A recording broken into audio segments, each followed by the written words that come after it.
QWERTY, le bon prof au bon moment.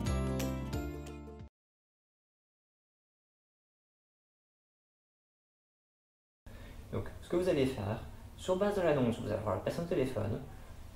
Sur base du coup de téléphone, vous allez construire une confiance mutuelle qui va vous permettre d'accepter de simplement faire un essai gratuit ensemble. Une fois que vous vous serez rencontrés dans une classe virtuelle, lors d'un essai, là, vous parviendrez facilement à convaincre votre élève de faire un cours avec vous. Vous allez devoir prendre du temps pour écouter cet élève, nouer une relation.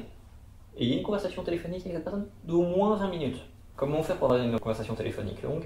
Posez-lui des questions. Demandez-lui pourquoi elle a besoin de cours particuliers. Quel est son niveau? Depuis quand la personne a des problèmes?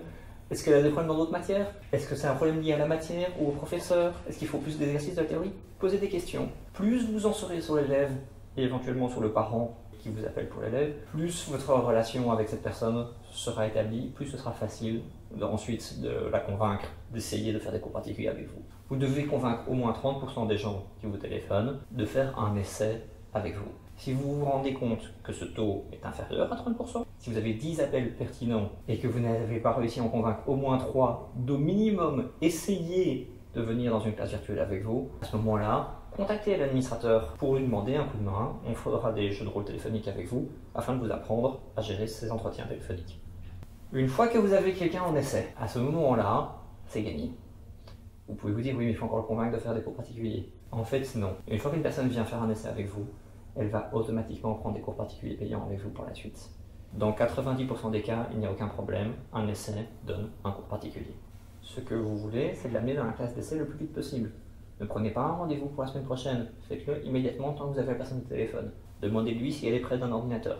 Si elle est près d'un ordinateur, proposez-lui de lui envoyer simplement un email avec l'adresse de la classe de test ou montrez-lui comment y aller simplement en allant en bas du site et en cliquant sur le lien de la classe de test. Soyez vous aussi dans la classe de test quand la personne arrive, qu'elle vous voit directement. C'est extrêmement rassurant pour votre interlocuteur de voir que vous êtes une vraie personne qui est vraiment au téléphone, à la caméra. Et accompagnez-la jusqu'au moment où son micro fonctionne.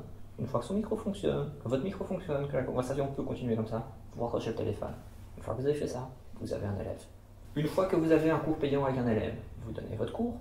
À l'issue du cours, ce que vous voulez, c'est que les cours soient récurrents. Donc à la fin de chaque cours, proposez un rendez-vous pour le cours suivant. La semaine prochaine, dans 2 semaines, n'importe. Mais établissez tout de suite le rendez-vous pour le cours suivant. En moyenne, un élève qui fait un cours payant sur QWERTY va faire au moins 18 cours. C'est beaucoup plus efficace pour lui d'étudier régulièrement avec un professeur que d'appeler à l'aide à la dernière minute la veille du test. Une fois que vous avez un élève régulier, vous souhaitez avoir un forfait avec lui.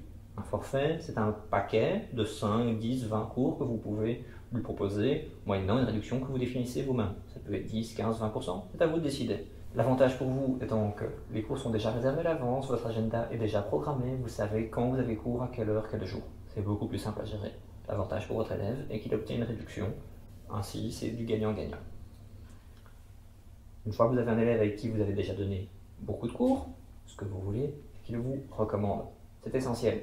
Ça peut sembler évident, mais des élèves ne vous recommanderont pas automatiquement. Donc, pour que les élèves vous recommandent, il faut que vous les y incitiez un petit peu. La solution la plus simple étant de leur proposer 1 heure de cours gratuit s'ils vous ramènent un élève.